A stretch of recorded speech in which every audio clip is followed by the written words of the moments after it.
حضرت انس بن مالک رضی اللہ تعالیٰ عنہ فرماتے ہیں جس طرح تیز آندھی چلتی ہے، ذرا مثال دیکھیں صحابی کی کتنی خوبصورت، فرماتے ہیں جس طرح تیز آندھی چلتی ہے نا، اس طرح رمضان میں میرے نبی کی سخاوت چلا کرتی ہے۔ نبی پاک ہر سائل کو دیتے، جو قیدی بند ہوتے نا، قیدی جنگ کے قیدی کفار، حضور انہیں بھی آزاد کر دیتے رمضان، فرماتے جاؤ تمہیں آزاد کیا، سخاوت کریں۔ اور میرا مشورہ ہے اس دفعہ غریبوں سے غریب سخاوت کریں۔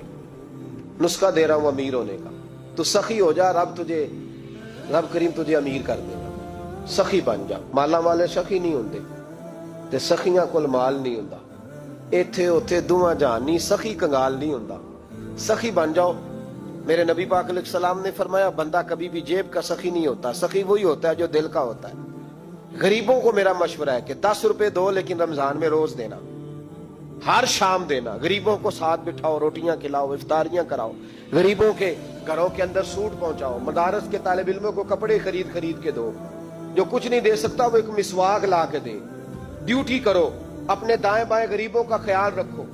جن گھروں میں اکثر دیکھتے ہو کہ دال کا شاپر جاتا ہے، وہاں رمضان شریف میں صبح صبح گوشت پہنچاؤ، مہربانی کرو۔ غریب امیر تو کسی کو تب دے گا جب اس نے ووٹ لینے ہوں گے، وہ تو وہاں زکوٰۃ دے گا جہاں سے اسے پتا ہوگا کہ میری تعریف اچھی ہوگی، وہ تو مسجد میں اس وقت خرچ کرے گا جب اس کا نام بار بورڈ پہ لکھا جائے گا۔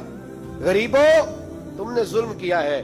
اگر تم اپنی 4 غریب بھائی مل کے ایک غریبنی بہن کا خیال رکھتے تو اس غریبنی کو محلے کے چودھری کے پاس نہ جانا پڑتا۔ اگر 4 غریب بھائی ایک غریب بھائی کا خیال کر لیتے، تھوڑے تھوڑے جو صاحب حیثیت تھے، تو وہ مجبور نہ ہوتا۔ مہربانی کرو۔ حضرت عبداللہ ابن عمر رضی اللہ تعالیٰ عنہ ہر روز مدینے کے مسکینوں کو ڈھونڈ کے لاتے تھے، فرماتے تھے کہ ان کو ایک تھیلا دینا میں عزت نہیں سمجھتا، ڈھونڈ کے لاتے غریبوں کو اور اپنے سامنے دسترخوان بچھاتے رمضان میں، اور پھر ان پہ کھانے چنتے اور فرماتے غریب کھائیں گے تو میرا اللہ راضی ہوگا، ساتھ بٹھا کے کھلاتے۔ ایک بڑی عجیب بات ہو گئی، گھروں میں ہو جاتی ہے، جن گھروں میں زیادہ مہمان آتے ہیں وہاں یہ مسئلے بن جاتے ہیں۔ ایک دن زوجہ کہنے لگی کھانا آپ کا یہ آج مہمان کو نہ لائیے گا۔ کہہ دیتی ہیں نا بیویاں کبھی کبھی، یہ نافرمانی نہیں۔ اگر آپ کو کھڑا کیا جائے نا رمضان میں روزہ رکھ کے باورچی خانے تو لگ پتا جائے، اس کو نافرمانی نہ سمجھے، بیوی نے پکا کے نہیں دیا جی۔ تو حضرت عبداللہ ابن عمر کی زوجہ کہنے لگی آپ کا کھانا ہے، مہمانوں کا کوئی نہیں۔ تو حضرت عبداللہ ابن عمر کہنے لگے اللہ تجھے جزا دے، تو روز پکا کے دیتی ہے، چل اس طرح کر، مجھے سرکہ اور کھجور دے دے، روٹی میرے مہمان کو دے دے۔ آپ کی زوجہ رو پڑی، کہنے لگی اگر آپ افطاری والوں کا اتنا خیال کرتے ہیں تو میں نہ کروں؟ مجھے 10-20 منٹ کا ٹائم دے، میں اپنے اوپر وزن بوجھ ڈالوں گی، میں تھوڑی مشقت میں پڑوں گی، لیکن مہمانوں کے لیے افطاری کا ضرور بندوبست کروں گی۔ ہمارے ہاں تو افطاریاں بھی سیاسی ہیں، ووٹ اکٹھے کرنے کے لیے افطاریاں، اور ڈرو اللہ سے۔ کس نام پہ لوگ دنیا داری کریں گے، کس نام؟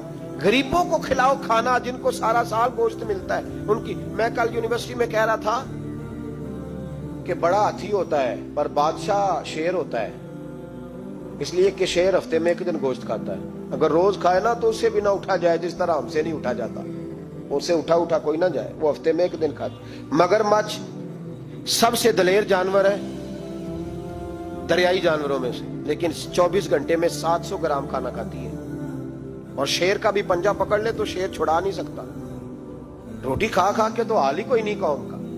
تو مہربانی فرمائے، فاقہ آپ کو طاقتور کرے گا، اور جتنا زیادہ انسان کھاتا ہے شہوانی قوتیں زیادہ ہوتی ہیں، اس لیے نبی پاک نے کہا تھا نوجوانوں کو یا شادی کر لو یا روزے رکھا کرو۔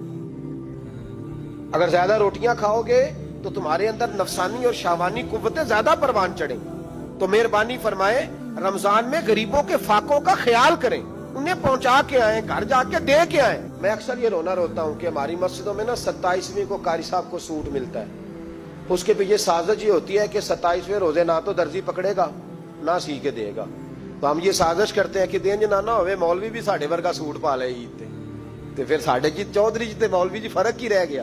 تو 27ویں کو اس لیے دیتے ہو کہ دردی نہ پکڑے، اس بیچارے کو دینا ہے تو 1 رمضان کو دو، اس کو حضرت جی میرے والا جوڑا پہن کے آپ نے تراویاں پڑھانی، یہ جمعہ آپ نے میرے سوٹ سے۔ مہربانی کریں، آپ جو آپ کے اپنے علاقے کے مسجد کے قراء ہیں، حفاظ ہیں، طالب علم ہیں، ان کو رمضان شریف شروع ہونے سے پہلے اور کسی گھر میں آپ لنگر پہنچاتے ہیں 20ویں روزے تو 20 روزے تو فاقے سے انہوں نے رکھ لیے، اب آپ گھی لے کے پہنچ گئے۔ اگر رمضان کی نیت کر کے رمضان سے پہلے بھی دو گے تو اللہ رمضان جتنا ہی اجر عطا فرمائے گا۔ فطرانہ یکم رمضان کو دے دو، مہربانی کرو، تاکہ غریب کے گھر کے اندر چولہا صحیح جلے، اس کے بچے بھی کھانا صحیح کھائیں، سارے کام پہلے کر لو۔ ہمارے ہاں تو آپ یقین کر لیں، نہ درزی تراویاں پڑھتا ہے، نہ کپڑوں والا پڑھتا ہے، نہ کاج بٹن والا پڑھتا ہے، نہ نلکی والا پڑھتا ہے۔ وہ کہتے ہیں جی راشی سارا ان دنوں میں، وہ جو آخری 10 راتیں ہوتی ہیں نا رمضان کی، حضرت عائشہ صدیقہ رضی اللہ تعالیٰ عنہ فرماتی ہیں حضور ہمیں نفل کے لیے نہیں جگاتے تھے، پر رمضان کے آخری 10 دن فرماتے اٹھو، یہ سونے کا ٹائم نہیں۔ اور ہمارا وہی ٹائم سارا بازاروں میں گزر جاتا ہے، وہ جو کچھ لینے کا وقت ہے، شب قدر تلاش کرنے کا وقت ہے، وہ سارا ہم بازاروں میں گزارتے ہیں۔ ہم انشاءاللہ تعالی رمضان کی آخری 10 راتوں میں شب بیداری کریں گے، محفل کریں گے، تلاوت کریں گے، تسبیح پڑھیں گے، جو ہم سے ہو سکے گا۔ مسجدوں کا رخ کریں، یہاں پہنچ سکتے ہیں تو یہاں پہنچ جائیں، لیکن اپنا وقت ضائع نہ کریں۔ کوئی ایسا کام نہ کرے کہ جس میں ایک لمحہ بھی رمضان المبارک کا ضائع ہو۔ آخری بات سنیں، رمضان میں ہم نے کیا کرنا ہے؟ سارا سال دین کے لیے کوشش کی ضرورت ہے، سارا سال۔ ہم جب کہیں جا کے دین کی بات کرتے ہیں تو ہمیں ایسا لگتا ہے کہ یہ لوگ بیچارے ترس رہے تھے کہ کاش کبھی پہلے ہمیں بات سننے کو ملتی۔ دین کی بات کی ہر وقت ضرورت ہے۔ رمضان کے اندر لوہا گرم ہوتا ہے، کیوں بھلا؟ شیطان قید ہو جاتا ہے۔ پہلے جب دین کا کام ہوتا ہے تو دو قوتیں آپس میں لڑتی ہیں۔ ہم تبلیغ کرتے ہیں، ایک دوسرے کو پیغام دیتے ہیں، شیطان جواب کے اندر کیا کرتا ہے کہ جب ہم یہاں کسی آدمی نے بات کی یا سنی تو بڑا دل نرم ہو گیا، لیکن جب گھر گئے تو شیطان نے پھر وسوسہ ڈال دیا۔ رمضان میں ایسے نہیں ہوتا، صرف تبلیغ ہوتی ہے، شیطان قید ہوتا ہے، وہ کوئی غلط مشورہ دینے کی پوزیشن میں نہیں ہوتا۔ اب ہمیں کیا کرنا چاہیے کہ تبلیغ زیادہ کرنی چاہیے، جد و جہد کریں۔